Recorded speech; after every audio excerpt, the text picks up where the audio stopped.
A trifecta of retail names surging today after earnings beats and optimistic outlooks. Chewy soaring 27%, Abercrombie spiking 24%, now up 533% over the past year. And Dick's Sporting Goods jumping almost 16%. These moves coming ahead of another set of retail earnings tomorrow, including Best Buy. Hubert Joly ran Best Buy from 2012 to 2020. He's now on the Ralph Lauren board and a senior lecturer at Harvard. Hubert, thanks so much for joining us. Of course, Melissa. What a pleasure to see you. We have had so many debates here on Fast Money about the health of the consumer, and we have different data points, and it does seem that the consumer is under stress on the lower end and maybe even slowing down on the higher end. What are you seeing? What do you think? No, I agree with you. It's a bit contrasted. I think the higher-end consumer is still doing great, right? The fact that the stock market is up is, of course, helping. It's the lower-income consumer where it's a bit more wobbly. I think it's contrasted.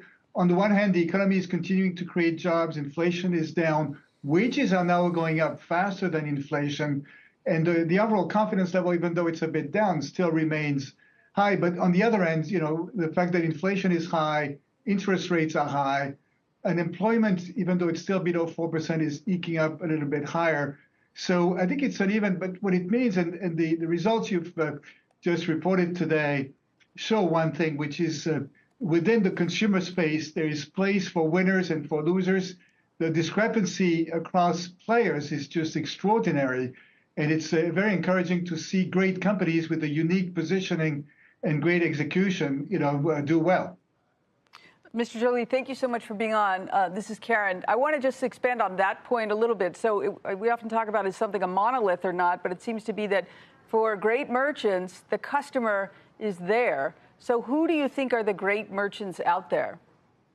Well, of course, I'm a bit biased. I'm on the board of Ralph Lauren, but I think everybody loves what Patrice Louvet and Ralph have been doing over the last several years with their next great chapter strategy. Of course, the stock is up 50%, right, roughly since the beginning of the year. So this shows how great, a company with a great purpose to inspire the dream of a better life, can really thrive with great execution across the different touch points.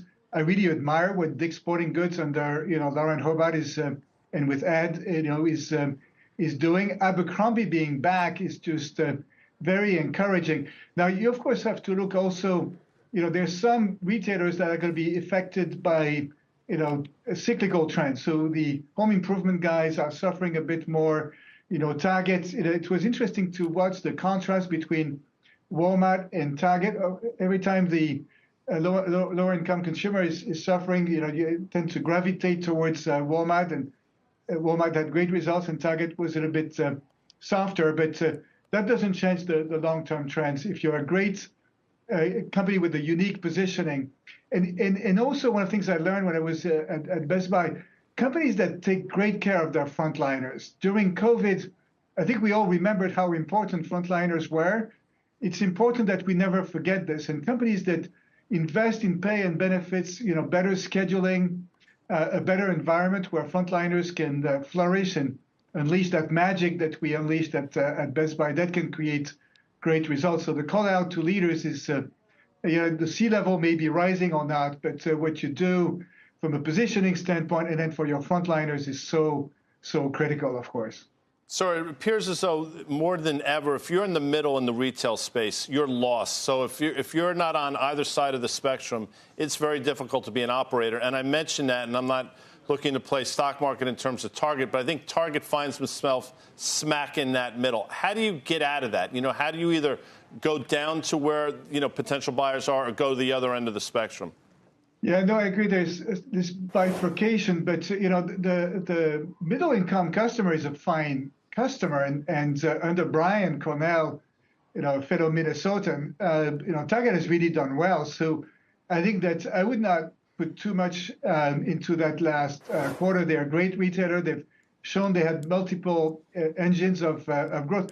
Again, I think it's do you have a unique reason for being? Would the world miss you if you did not exist? I think Target has rebuilt a very unique positioning, so I would not write them down.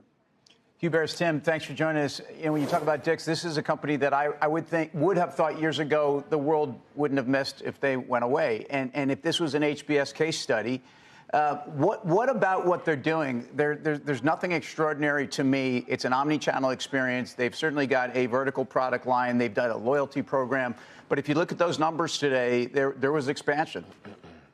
Yeah, no, it's I'm not that close to that company. I just admire their leadership. But if specialty retailing can be a very good positioning. And of course, at Best Buy, we benefited from being the last, consumer electronics retailer left standing. And Dick's has built a unique strength. And there's ways, in any specialty category where customers, of course, need the great assortments, you need the great merchants, but they also need help. They want to try and see the products. And you have, frontline employees who can be there to help. And you have a great multi-channel experience. I mean, that, you produce great results, but maybe I should give Lauren a call and ask her to write an HBS case study on our journey so far at the company. Maybe I'll do that.